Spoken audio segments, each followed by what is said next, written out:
Hello everyone and welcome to Chapter 5 of Welding Principles and Practices. Today we're going to start talking about gas welding. We're going to go through the entire chapter here in the book, talk about some gas characteristics, kind of history about it and so forth. Okay, so let's get started. First things first, page 142, chapter 5, left-hand column. I'm going to read from the book. Under acetylene welding, oxyacetylene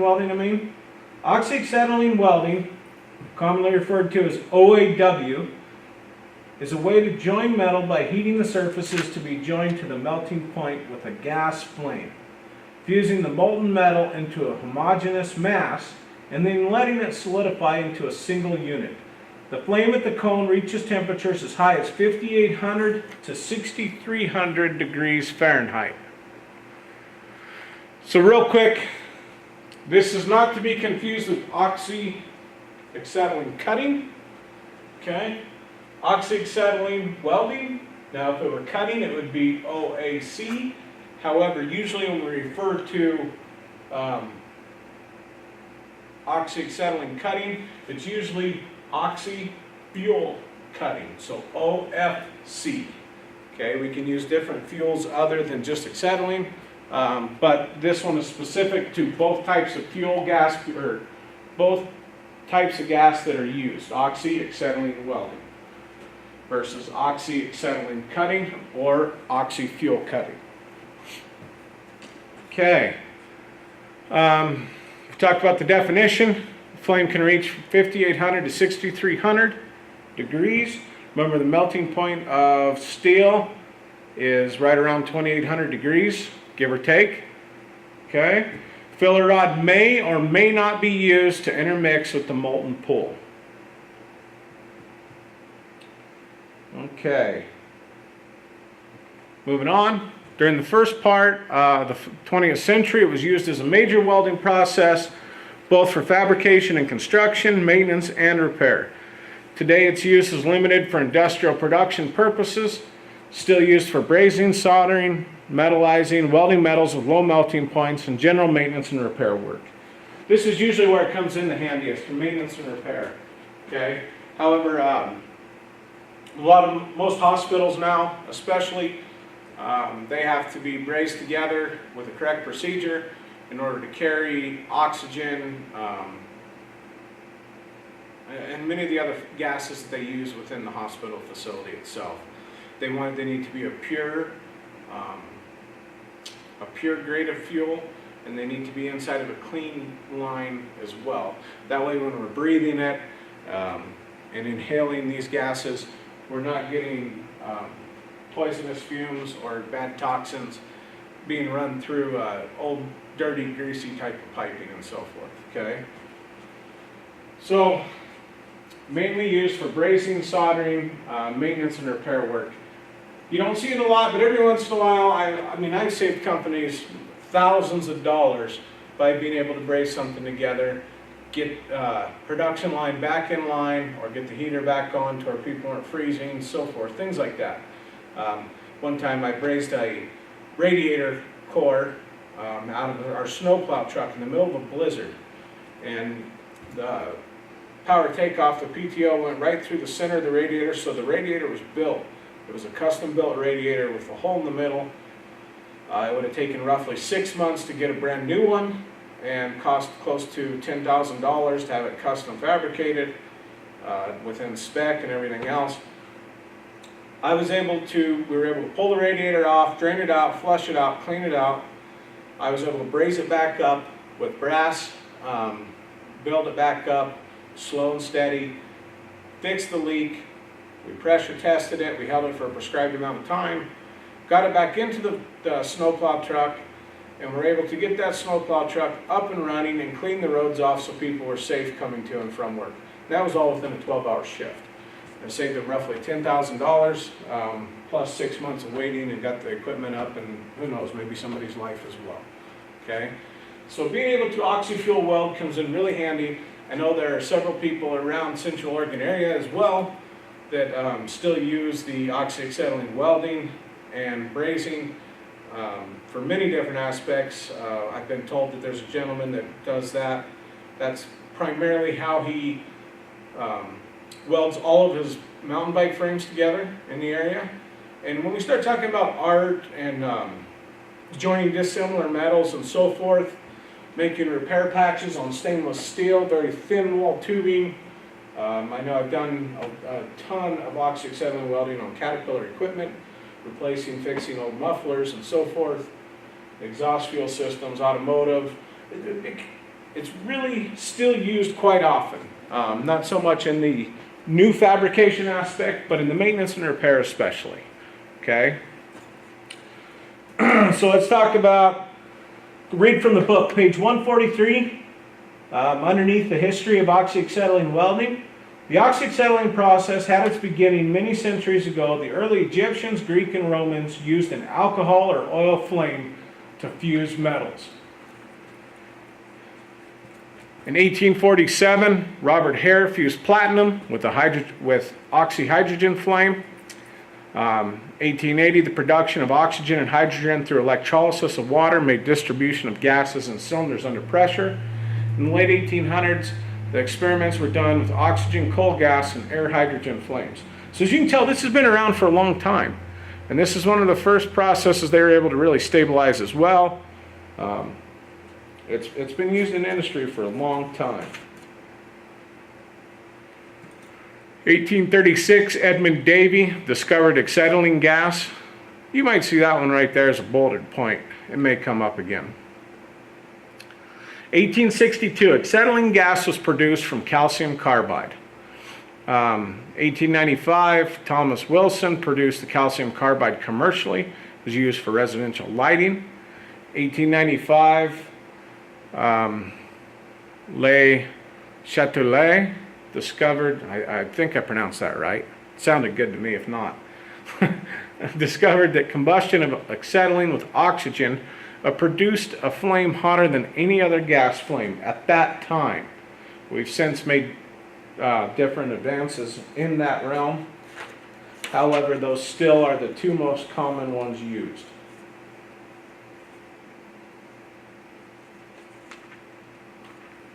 Excuse me. 1900, they invented the high-pressure acetylene torch.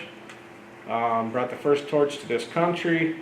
During World War I, oxyacetylene welding became a production tool. All right, let's talk about the gases. Page 144. This is really the kind of the important part to understand because the gases can be very dangerous if not used properly. However, if they're used properly and dealt with properly, they're no harmful than anything else. Okay. Oxyacetylene welding process uses two principal gases, the oxygen and acetylene. Other gases can be used for cutting and heating. So again, what we're mainly talking about here is this is your fuel source. Your acetylene is your fuel gas. These are also fuel gases, okay? There's propane, natural gas, MAP gas. They're stored in different size cylinders. They also have different pressure regulators as well. Let's look at the different fuel efficiencies. This is kind of the interesting part. What I would take notice of is this acetylene. Look at the flame temperature. It's hotter than any others out there. 5,420. It's not much hotter than MAP gas, but it is. Just a little bit more, okay? So, BTUs per cubic feet, MAP gas actually produces the most amount of BTUs, okay? However, the flame temperature of acetylene in the correct proportion is very important to where you get the hottest flame right there.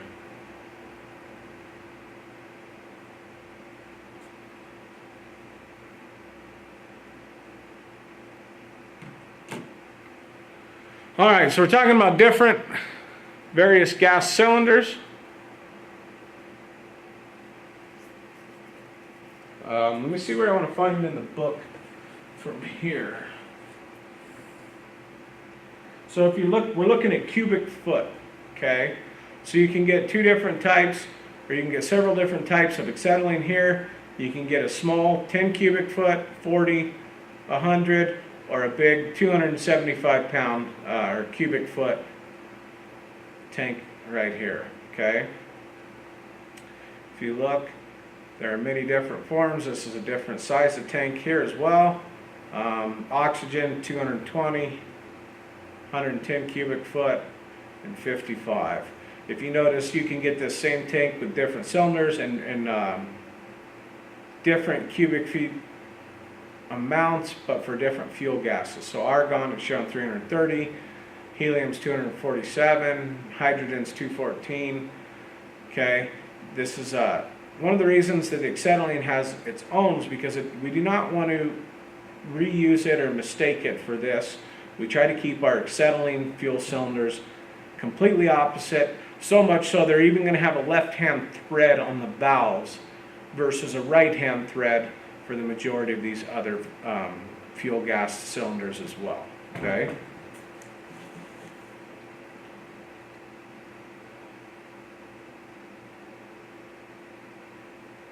Oxygen.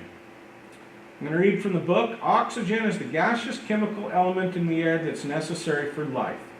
It is the most abundant chemical element in the crust of the earth. It has no color, odor, or taste. It does not burn, but by combining with other elements, it supports their combustion. That right there is the most important sentence to think about with oxygen.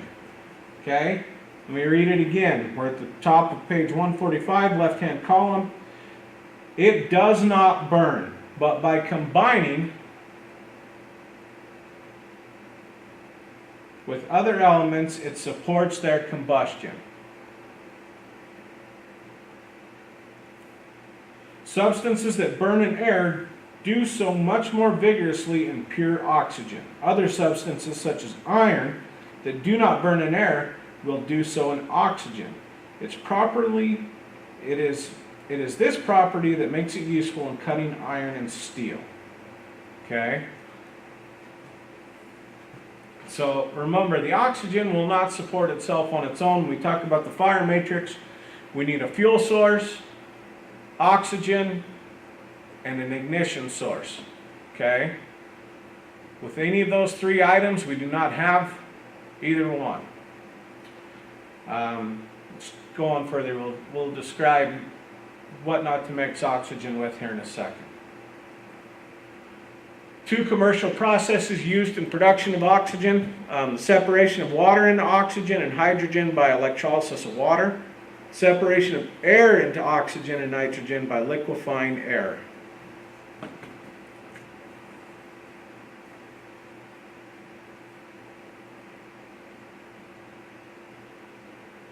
All right, oxygen distribution. So we try to keep it, well, let's talk about this. Let's read through it real quick, and then we'll talk about it. The aluminum cylinders, they're used for medical gases.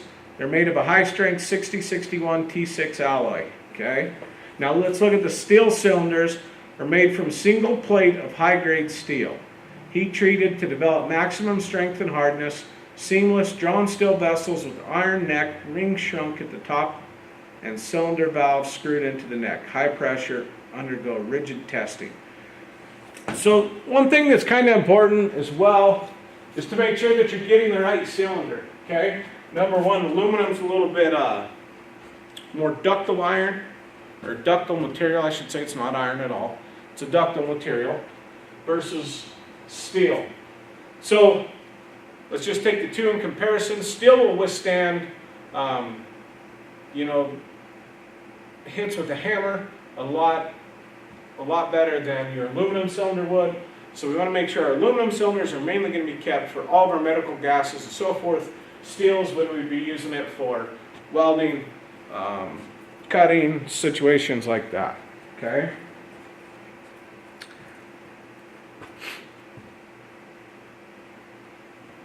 Let's talk about the valve mechanisms. Let's look underneath at page 145. I'm going to read from the book. I want you to bullet it and highlight it. Underneath valve mechanisms, each cylinder has a valve that must be opened to release the oxygen. Some manufacturers use a double-seated valve that's perfectly tight when completely opened or closed. Valves that are not fully opened or closed cause oxygen to leak through the stem and result in a serious waste of materials. That is a definite bulleted point.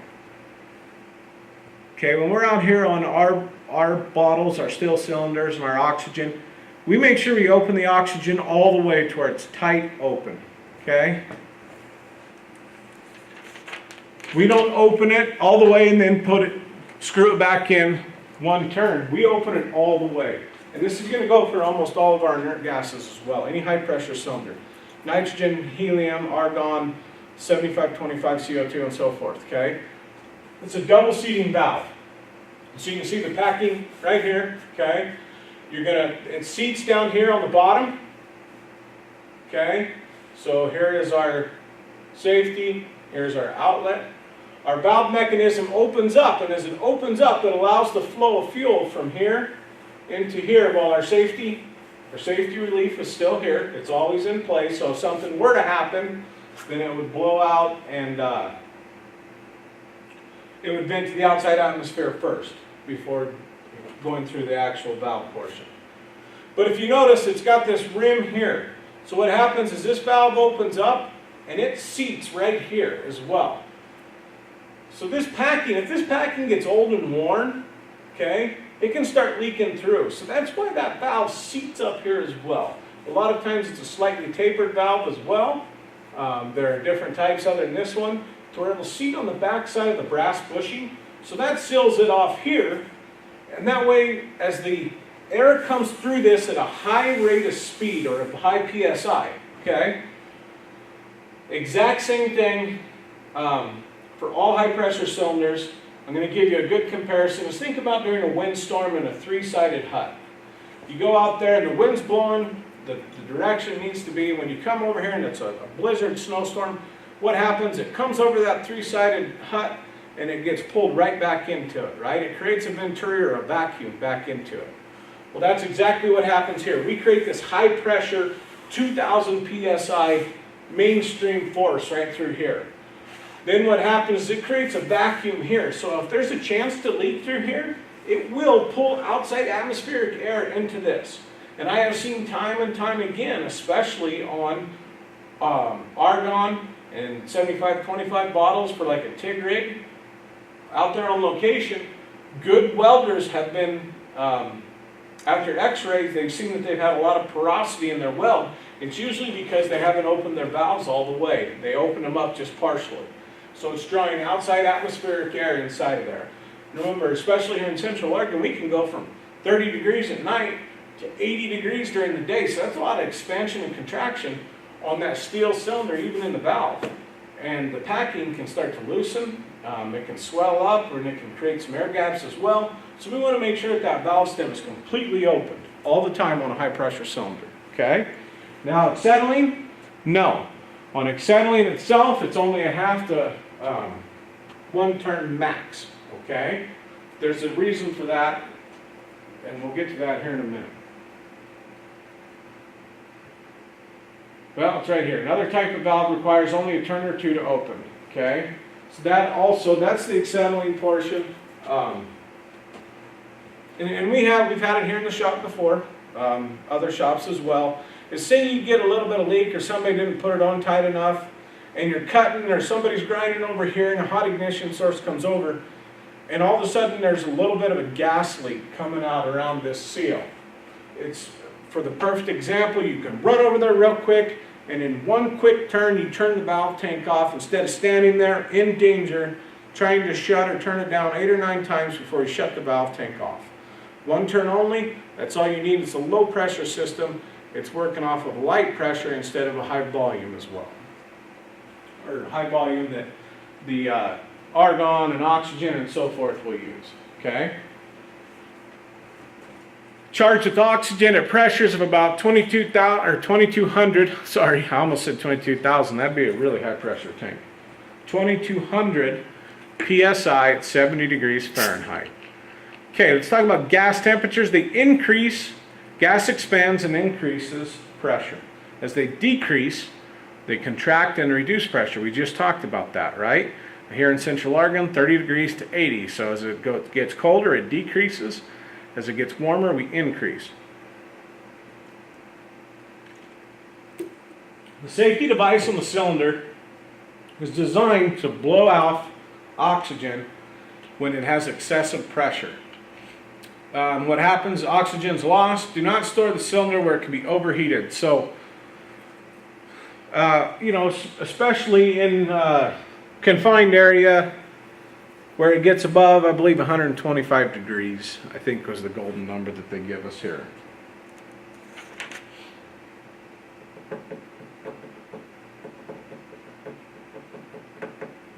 Don't quote me on that, but it'd be interesting to know. Alright, capacity of cylinder. There's 3 cylinder sizes used for welding and cutting. The large size is a 220 to 244 cubic feet of oxygen. It's about 148 to 152 pounds. There's the middle size, 110 to 122 cubic feet of oxygen. Full, it's from 89 to 101 pounds. Empty, 79 to 93 pounds. And small size, 55 to 80 cubic feet of gas, 67 pounds full, 60 pounds empty.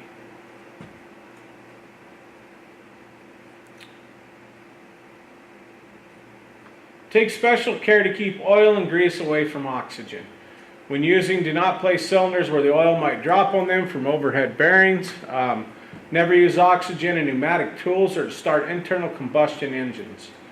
Those engines are designed to run on breathable oxygen, which is down around 27% instead of 100% pure oxygen. Okay, so again, it increases, it really superheats the flame. If you were to have pure oxygen inside of an internal combustion engine, it would be catastrophic. Never use oxygen to blow out pipe or hose lines, dust clothes, or create head pressure in a tank of any kind. This is true as well. You know, just like compressed air or hydraulic or something, it's a high pressure gas. You can end up getting injection inside your skin, or just like hydraulic injection. It can create an air void and eventually lead to your heart, things like that. Same with compressed air. We don't want to use it to blow everything off.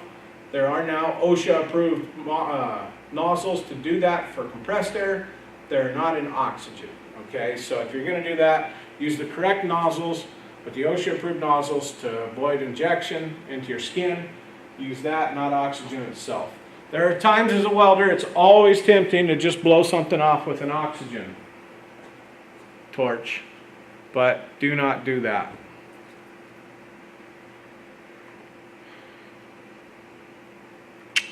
I want to make a note, see if it talks about it, and then I'll come back to it. Do not store oxygen cylinders near acetylene generator, carbide, acetylene, or other fuel gas cylinders. Here's the main part. If it's a fuel gas, so make sure the two are separated other than on a mobile cart while they're in use. Okay? You'll have them in most shops, we'll have 1 or 2 together. OSHA says you went through the orientation, we're going to talk about how they need to be separated with a burn rating, things like that. Try to keep them separated the best you can, all right? Do not use the cylinder as a roller or lift it by the cap. It is designed to be lifted around the cylinder. The cap is there to protect the valve. Those threads are not to be lifted, to be used or put a hook in to lift it, okay? If it were to come loose, it can be a catastrophic failure, major explosions and everything else. You sling it with one of the more modern type of slings with the rubber grommets in them that are regulated by OSHA, or you make sure that they're in a basket and chained together before you lift it.